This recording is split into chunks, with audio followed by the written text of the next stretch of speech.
Round 8 team list. Super excited for these here. There's a couple of doozies, that's for sure.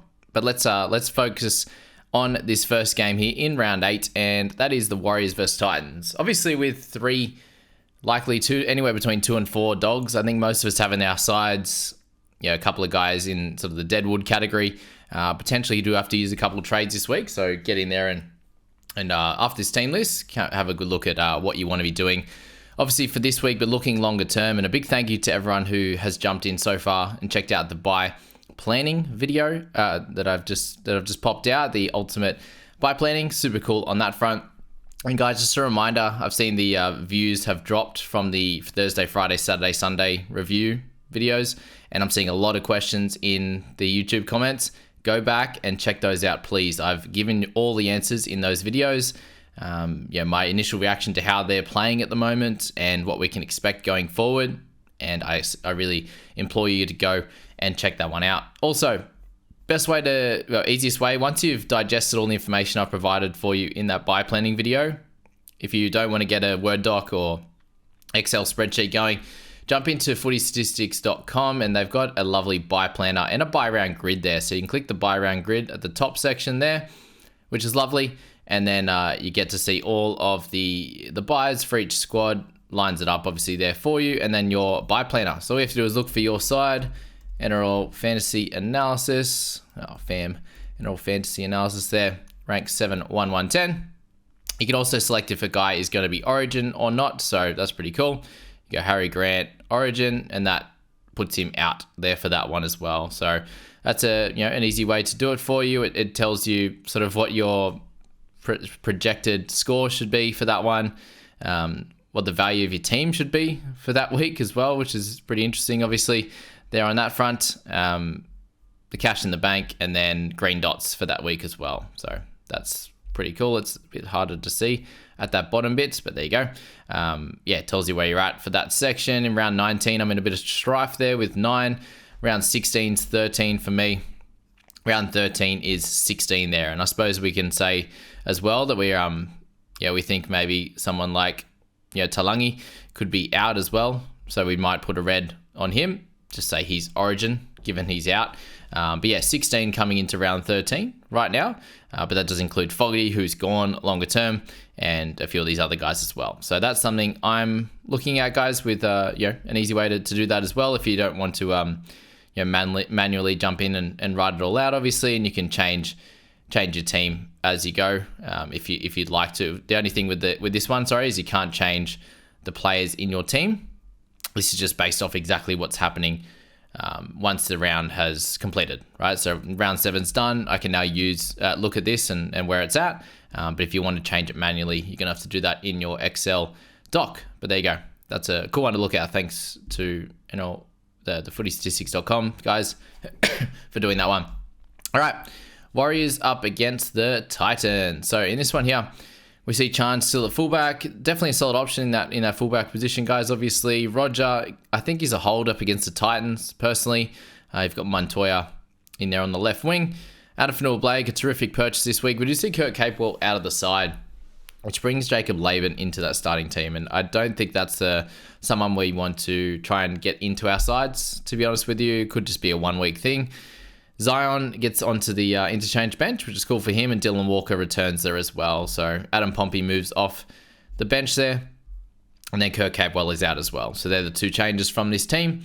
It still spells good things for the middles there in Tohu Harrison, Adam Fanua-Blake, Mitch Barnett. Wade Egan will continue to do good things, and potentially some attacking stats for him here if you're looking at Wade Egan as a purchase. We got the news, obviously, of Sean Johnson. He's been dealing with an Achilles issue, which it seems like he's had for a good month or so now, and could be part of the reason why he wasn't kicking earlier on in the season. But how good is he playing? For someone who's dealing with a lot of pain, hardly training through the week, he is an exceptional footballer, exceptional man, good-looking fellow, that's for sure. On the Titans side, Brimo, he keeps the fullback spot. Tanner Boyd keeps his spot as well in the side. So if you are looking at a fullback, there could be worse options in that of AJ Brimson. But again, how long does he stay there? He's going to keep his spot in the team, but how long does he keep the fullback spot? And does he go better there, or will he go back to center at some point? For those who are asking about Harley Smith-Shields, it looks like he's keeping his spot for a little while now. I still don't think he's a terrific option, unless he's scoring tries, which I just don't think is going to come. For the forwards, Mo Fotuaika, Jamin Jolliffe, both solid options this week. We'll get into a more of a deeper dive on a few of these guys going forward. Still a good chance that Fafita will be reverted back to the bench, but if he's actually going to be starting, expect 80 minutes. But again, the good thing with this is that it is the first game of the week and you can make a decision around him. If you are a head-to-head player, I think he's a really solid purchase. Overall, it's a bit hard. He'll miss 4 games minimum over Origin. He usually would play lesser minutes off the back of Origin, which he should be there for sure. Dragons and Roosters are the next one off the next cab off the rank there, with Tupulotu still on the wing, the left-hand side there. Jack Bird in the extended, with Zach Lomax still in the centres there. And if you got Moses Suli, he keeps his spot. And what I mean is that he should be keeping his spot in your side because of that obviously decent score on the weekend. He does come up against Manu though, which will be a little bit tough. But overall, it's obviously him getting that decent score last week was super helpful. Flanagan is a hold or a sell, up to you guys. We'll work that out over the next few days. And then through their forwards, Harm Sele is an interesting one. He's been given a start again there with Blake Laurie, a little bit more of a bench forward, it looks like, this year. And if Harm gets anywhere near the 50 minutes again, he a PPM is not incredible, but anywhere in the 50s minutes, he's priced according to get a good score out of that. No Luciano Leilua coming back as yet, so Raymond should be able to score pretty well. Eisenhuth will just continue to do his thing. But outside of that, on the Dragons, there's not much else to talk about. Little kind of performing well enough. For the Roosters, nothing changes for them. So Satili Tupanua likely to be available for this matchup, but isn't even named in the reserve. So unsure if he's just completely gone. But they do have Egan Butcher, who's going to come on and play some edge anyway. Hopefully for our sake with Angus Crichton, that he comes on for Nat, his brother. Otherwise, Sam Walker's back, Connor Watson back to 14. Expect similar minutes for Brandon Smith, 55 to 60. But again, it's someone that I think you can hold longer term, in my opinion. But yeah, you can sell if you want. Terrell Mayshall, he gets better minutes this week after the shocker of last week. He just continues to make poor decisions, I think, Trent, with his bench. Anyway, that is that. Storm Bunnies. All right, we haven't seen the Bunnies in a few weeks, so let's talk about them. Jai Gray keeps his spot at fullback. He's only available in half for fantasy, which is a little bit frustrating, but if you're replacing Fogarty and you're hoping that he can keep his spot when Latrell comes back and Latrell goes to centre or something like that, then that could work out for sure, but I do think it's a big risk, in my opinion.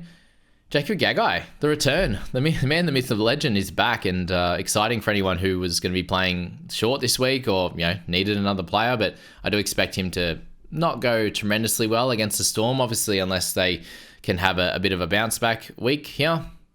Shaq Mitchell's been promoted to the starting side, so he's a bit all over the shop at the moment. Damien Cook back at 9, you wouldn't believe it. But Pete Mamazelis is on the interchange, so don't expect a full 80 from Damien. It could happen, but don't expect it. Pete might not get on at all, or he could just, one of them go to the middle or something like that. We do see Jai Arrow back on the bench, so I think there's a good chance he plays a little bit of middle, but they've got Havili Moale, so expect Arrow to probably spell Jacob Host on the edge for a little bit, maybe play some middle as well, and Cam Murray probably somewhere around the 60-odd minutes kind of range again, as he's still dealing with that knee issue, which, look, a week off is going to be very helpful, 2 weeks or whatever it's going to be between games. But I still wouldn't expect anything more than sort of 65 minutes in this. Could get to 70, but that's kind of where he was at before the flare-up. So there you go. Joe Chan keeps his spot on the bench for the Storm. Not a lot changes for them. Eli Katoa, Sean Bloor. Expect 80 minutes from both of them again, and obviously good purchases, either of them. Jerome Hughes, one of those clear halfback options over the bye period. I definitely think there. You've got Nick Meaney, I think, is a fairly solid option this week. He's scored really well outside of one game where, Kikau and Sherry and also Addo Card just torched them, and Burton down that left-hand side. So I do think that Storm have got a really nice run over the next few weeks, and Meaney kicking goals and, surely some attacking stats. I think he can be a good pickup this week, and I'm looking at him myself with the wing fullback position that I have right now. And that's it for that game. Let's go to the Eagles up against the Parramatta Eels. So let's kick it off with the Paraside, who are a little bit more relevant. And it's an interesting situation here. We don't have Unfortunately, we don't have Talangi, which is good or bad. I think if we were going to get him, hopefully it was in the starting side. It's not on the bench either, so that's better. We'd rather have him not actually playing on the bench and losing cash, getting on for sort of 10 or 15 minutes. Dejan Arce has actually been put into reserve, so I do think that if they're going to name Ethan Sanders to start, if you're naming a rookie, a guy that hasn't played yet, then I do think that surely he hasn't played yet, right? You do have to actually play him. Yeah, he's not even in the game yet, so he's never played yet, so he hasn't even got any stats. So, surely you don't name him if he's not going to play. And the way that they're been performing at the moment, I think it's a good opportunity to blood a young star that has a lot of talent. I'm super excited to see him play. Mike Acevo has been named back on the wing as well, which is cool news for him. Bryce Cartwright's actually out of this game with Madison moving back into the edge role. So it sounds to me that Bryce Cartwright is still not in a good way, unfortunately. They say anything about Cartwright? Haven't said anything about Cartwright there. So, I'm assuming it's just to do with his ribs, and he's still not feeling good, and they may as well just give him a break off. But he hasn't played well the last 2 weeks, to be honest with you. And Ryan Madison's a very interesting option. I think it's an easy one to watch this week, just because they have the bye in the following week in round 9. But you could also take a punt this week. He just hasn't been scoring too well. He hasn't been getting the minutes either. So, is this the week for him to actually get them? Brendan Hands has been named on the interchange bench with Joey Lussick obviously starting still, but that is a little bit worrying. We'd prefer not to have any hooker option, because if Lussick's playing a bit poorly, they aren't going to take him off, but in this case they will. So I'm a little bit worried in playing him this week, and we'll see. If he loses minutes this week, it could spell the end of Mr. Joey Lussick, even though he really covers the hooking position pretty well for me. But we do have guys like Jaden Brayley who could come in and cover that position for me anyway. But we'll see how. I think we'll just see how this week goes. Same for Brayley, if he plays 80 again, or if he's back to 60 odd 70 minutes with the injuries that they had. It looks like he was working up to that 80 minutes, Brayley. Anyway, that's Lussick. We'll let him go around this week. Gutho's been named. It looks like he will be fine, to be honest with you. There was a little bit of talk about moving him potentially to 6, but they're going to give Sanders a crack and see how that plays out. Gutho, hopefully he can manage that injury this week and he can still come out and play pretty well. They obviously have Talangi that could come in and play 1. Same with Dejan Arce, who plays fullback in Cup as well. Sean Russell's the one that got dropped. Yeah, okay. There you go. That makes sense. Mike Acevo comes back. Yeah, Russell hasn't been too crash hot, neither Acevo, but welcome back to him. So there you go. Look out for Madison. Don't trade Hopgood. People are looking at trading him. I think that's a silly move. Waddell keeps his spot. Good news for those owners. I didn't end up getting on him after talking him up so well. Hey, funny how that works. Turbo, he's the guy, obviously, that needs to score well for everyone. He's still averaging 50, doing good things. Garrick, it's definitely bounce back week, isn't it? But I think he will, but he's still got such a high break even. Like Garrick's at something crazy. Obviously, it's a little bit off on this site, but 69 break even on the site, so somewhere around that point, 65 to 75, which is still super high, and you could get him near 500k soon, which is crazy. But there you go. Tommy Talau keeps his spot. Jason Saab, a couple of good weeks for him, and Olakwatu being great. Bench doesn't really change much for anyone, I don't think. Like Waddell still played 80, which was good.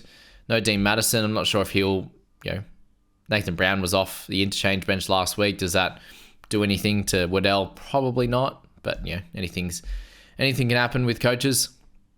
Tigers up against Broncos, the 5:30 game. We've got not a lot change on the Tiger side. We do have one big move though, and that's the fact that scratch that. There's a lot of changes. I didn't even notice that. The John Bateman, Samuel Afinu move. Okay, there you go. 1 second. We'll get to it. Solomon Alamalo. So I was talking about him in the preseason, super fast rugby convert, and I'm excited to see him play. He could be a very, very interesting one. I do think that can he keep the spot? That's probably the question. Junior Tupou's out. How long is he going to be out for? That's the question. What did he do again? Was it a footy shoe? I think it was, wasn't it? Pole dropped back to the bench. John Bateman switching from second row to lock, and Sam Finu coming to start on the edge this week. That is very big news, actually, because Finu's been playing really well. So let's have a deep dive into him this week. And Bateman at 13, we know he can score really well there. It doesn't mean exactly that he's going to play 80, and I probably doubt it with Bole, with Seyfarth with Twal there. Twal.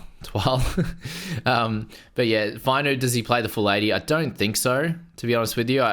The other good thing here is if Bateman kind of plays 50 or 60 minutes in the middle and can go to the edge after that, he could lob some serious points.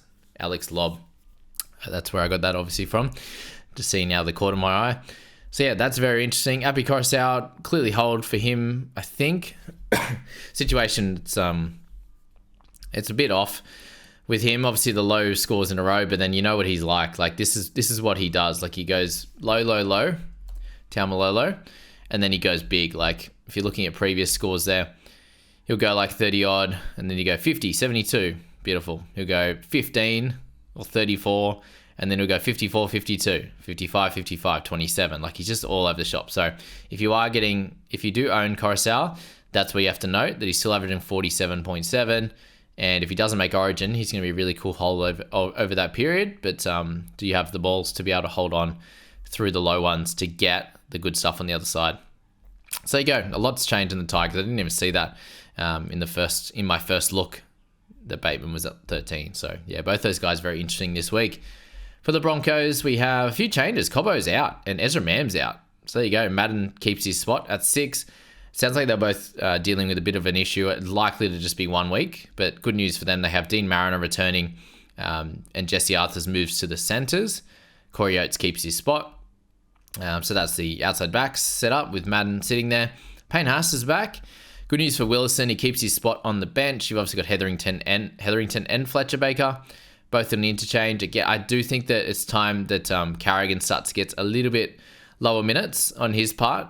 Instead of going 80, go the 65 like he did last week. But can he get the amount of carries and the amount of tackles and efforts that he has been able to do over the last month with Haas coming back? If you do want Payne, I understand it, but I think it will be a pain in your Haas when you have to sell him likely come Origin, in my opinion, because you'll get lower minutes after Origin. We see that him, Harry Grant, like the forwards and the hookers and the like, tend to go a little bit lower in minutes after Origin. So can you buy him now to then have him miss 3 games minimum and then lower minutes than the others? That's the question.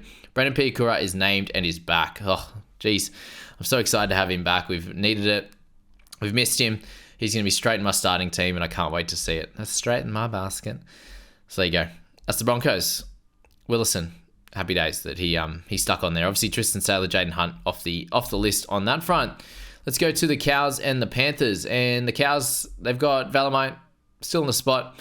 We still don't see Murray Talangi yet. Griffin Neen comes in to start for Taumlolo, who's just pushed back to the bench. And Thomas McKaylee comes in for Jack Goz, who started last week and then he's out of the team. So strange how it's working, but Jeremiah and I back into that starting spot.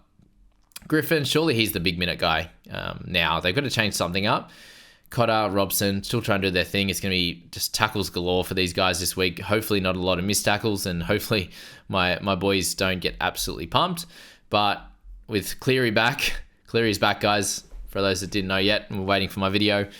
He returns, and that means great things for these outside backs. I think Isaac Tungo is going to go nuts over the next few weeks. That's my hope anyway. I think I'm going to buy him in Supercoach for that reason. Edwards looks like he's fine. Taylor May has returned for those interested in him, obviously.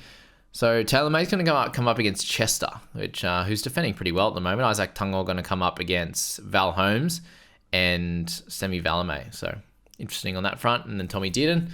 I think that Panthers should be able to do really, really well. It could be one of those weeks where they put on a bit of a score as well, but do we get the bounce back from the Cows at their home ground?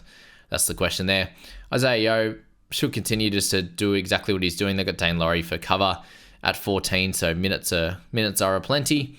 Scott Sorensen or Martin, who loses the minutes this week? That's the question. One of them will for Ghana, but who will it be? And that's the merry-go-round. It's the guesswork that I just don't want to be a part of as yet. Until if Liam Martin was to be injured or goes to Origin, we know that Garner comes in, Sorensen will play 80 then. We don't really want a piece of Liam Martin coming into Origin. That's for sure. So yeah, pretty cool.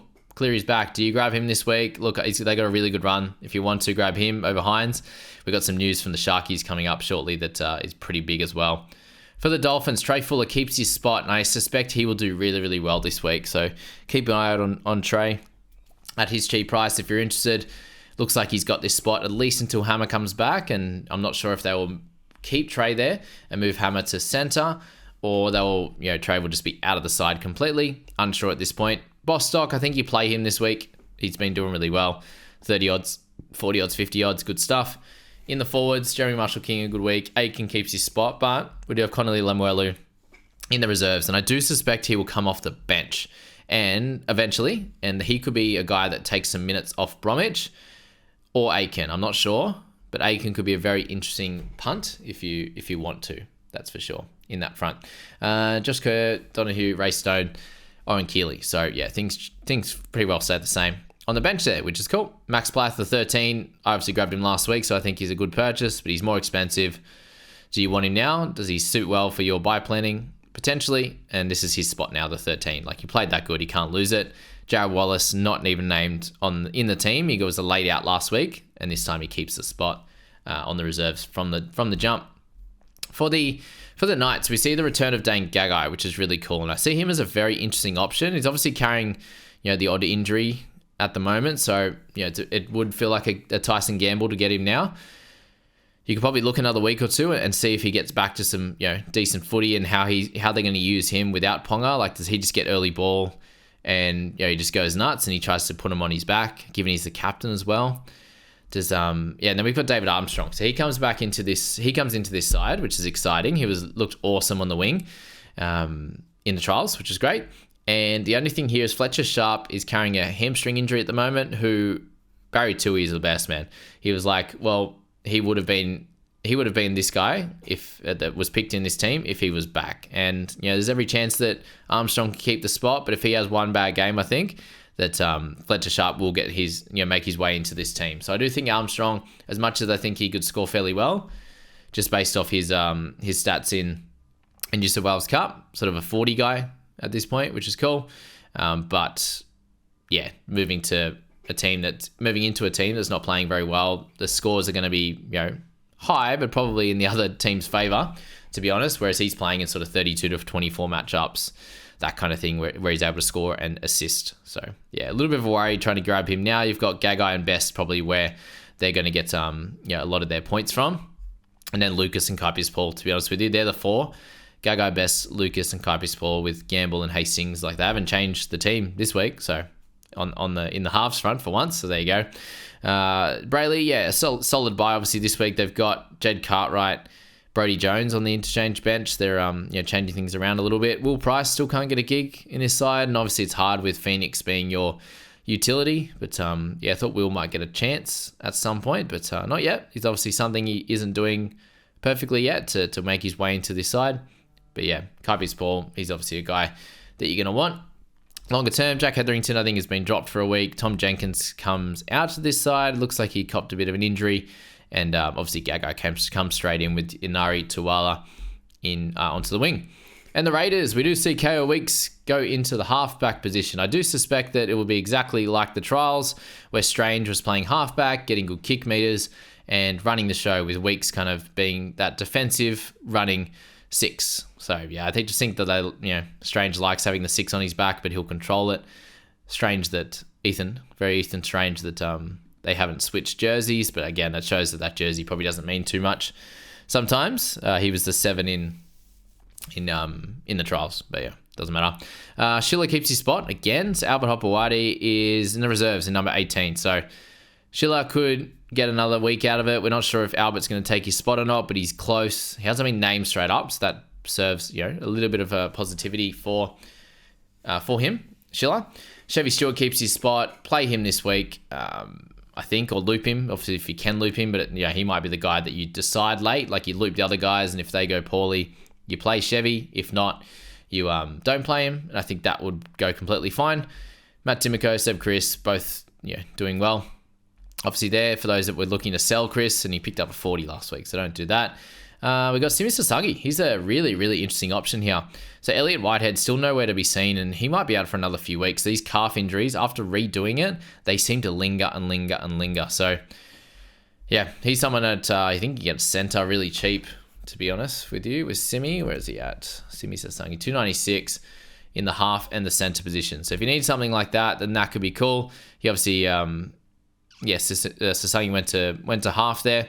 He did really well. He got a line break, a try, assist, and a try last week. Picked up 39 with 39 points, 29 tackles, and 5 misses. A couple of errors in there, obviously, in that one.